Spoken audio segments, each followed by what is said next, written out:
छठा बाब। अहद का संदूक यरूशलेम में लाया जाता है। और दाऊद ने फिर इसराइलियों के सब चुने हुए 30,000 मर्दों को जमा किया। और दाऊद उठा और सब लोगों को जो उसके साथ थे लेकर बाला यहूदा से चला, ताकि खुदा के संदूक को उधर से ले आए, जो उस नाम का यानी रब्बुल अफ़वाज के नाम का कहलाता है, जो करोबियों पर बैठता है।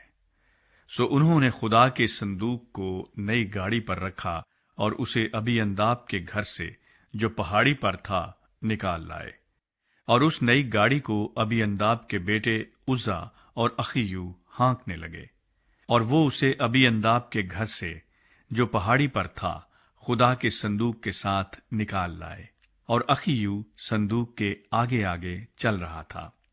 और दाऊद और इसराइल का सारा घराना सनोबर की लकड़ी के सब तरह के साज और सितार, बरबत और दफ और खंजरी और झांझ खुदावंद के आगे आगे बजाते चले। और जब वो नकून के खलिहान पर पहुंचे, तो उज्जा ने खुदा के संदूक की तरफ हाथ बढ़ाकर उसे थाम लिया, क्योंकि बैलों ने ठोकर खाई थी। तब खुदावंद का गुस्सा उज्जा पर भड़का, और खुदा ने वहीं उसे उसकी खता के सबब से मारा, और वो वहीं खुदा के संदूक के पास मर गया।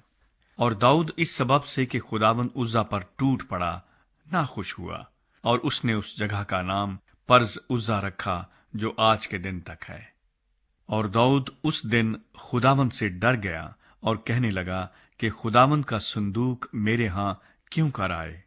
और दाऊद ने खुदावंद के संदूक को अपने यहाँ दाऊद के शहर में ले जाना न चाहा, बल्कि दाऊद उसे एक तरफ जाति ओबैद अदूम के घर ले गया।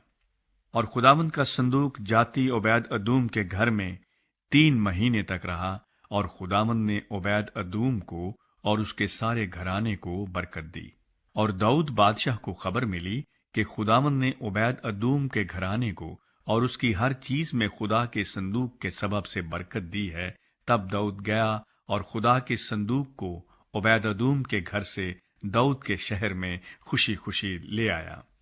और ऐसा हुआ कि जब खुदावंद के संदूक को उठाने वाले 6 कदम चले, तो दाऊद ने एक बैल और एक मोटा बछड़ा ज़बह किया। और दाऊद खुदावंद के हजूर अपने सारे जोर से नाचने लगा। और दाऊद कतान का अफूद पहने था। सो दाऊद और इसराइल का सारा घराना खुदावंद के संदूक को ललकारते और नरसिंगा फूंकते हुए लाए।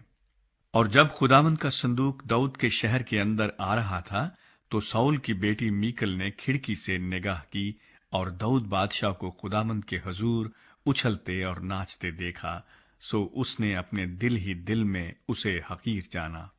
और वो खुदावंद के संदूक को अंदर लाए और उसे उसकी जगह पर उस खैमे के बीच में, जो दाऊद ने उसके लिए खड़ा किया था, रखा। और दाऊद ने सोख्तनी कुर्बानियां और सलामती की कुर्बानियां खुदावंद के आगे चढ़ाईं। और जब दाऊद सोख्तनी कुर्बानी और सलामती की कुर्बानियां चढ़ा चुका, तो उसने रब्बुल फाज के नाम से लोगों को बरकत दी। और उसने सब लोगों यानी इसराइल के सारे अंबोह के मर्दों और औरतों दोनों को एक एक रोटी और एक एक टुकड़ा गोश्त और किशमिश की एक एक टिकिया बांटी। फिर सब लोग अपने अपने घर चले गए। तब दाऊद लौटा ताकि अपने घराने को बरकत दे।